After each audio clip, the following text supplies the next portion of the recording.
அதாவது இப்போ பொதுவாக ஹீரோக்கள் புகைப்பிடிக்கிற காட்சியில் நடித்தாவோ இல்லை மது குடிக்கிற காட்சியில் நடித்தாவோ சில கட்சிகள் எதிர்ப்பு தெரிவிப்பாங்க. என்ன காரணம்னா, உங்களை பார்த்து இளைஞர்கள் மாணவர்கள் கெட்டு போகிறாங்களே, உங்களுக்கு கொஞ்சமாச்சும் பொறுப்பு இருக்கா அப்படின்னு சொல்லி பயங்கரமாக கண்டிப்பாங்க.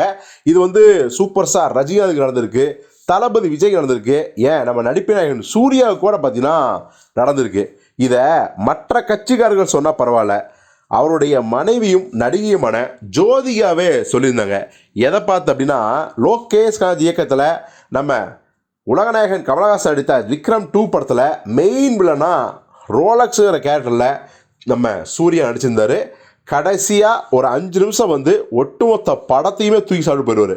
அந்த அளவுக்கு ஒரு அரக்கத்தனமான வில்லன் கேரக்டரு, அப்படி ஒரு அசுரத்தனமான நடிப்பு.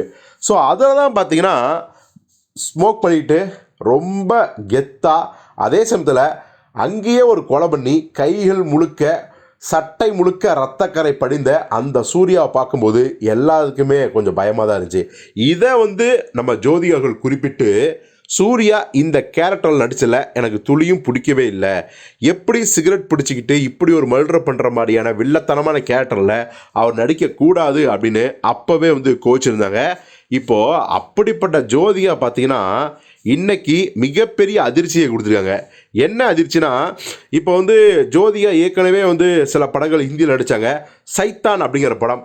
ஸோ அந்த படம் அதுக்கப்புறம் பார்த்தீங்கன்னா இப்போ ஒரு வெப்சீரிஸ் நடிச்சிருக்காங்க, டப்பா கார்டல் அப்படிங்கிற வெப்சீரிஸு.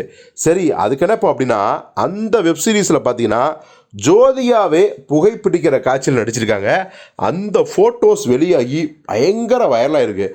என்னடா அது, சூர்யா ஸ்மோக் பண்ணுற காட்சியில் நடித்தாவே ஜோதியை கடுப்பாவாங்க, இப்போ ஜோதியாவே அப்படி நடிச்சிருக்காங்களே அப்படின்னு சொல்லி பயங்கரமாக எல்லோரும் அதிர்ச்சியாகிறாங்க. நிறைய ரசிகர்கள் அவங்கள கடுமையாக விமர்சனம் பண்ணுறாங்க. சில சினிமா ரசிகர்கள் இது இயற்கை தான்பா, சினிமா தானே அப்படின்னு சொல்லி வழக்கம் போல் அதுக்கு முட்டும் கொடுக்குறாங்க. எது எப்படியோ, ஜோதியாவுக்கு ஏற்கனவே இந்த கோயில் பள்ளிக்கூடம் இந்த விஷயத்தில் கெட்ட பேர். இப்போது அவங்க சிகரெட் பிடிக்கிற மாதிரியான காட்சிகளையும் நடித்ததால் மிகப்பெரிய அளவில் அவங்கள காயப்படுத்த போகிறாங்க, விமர்சனம் பண்ண போகிறாங்க, குற்றம் சாட்ட போகிறாங்க.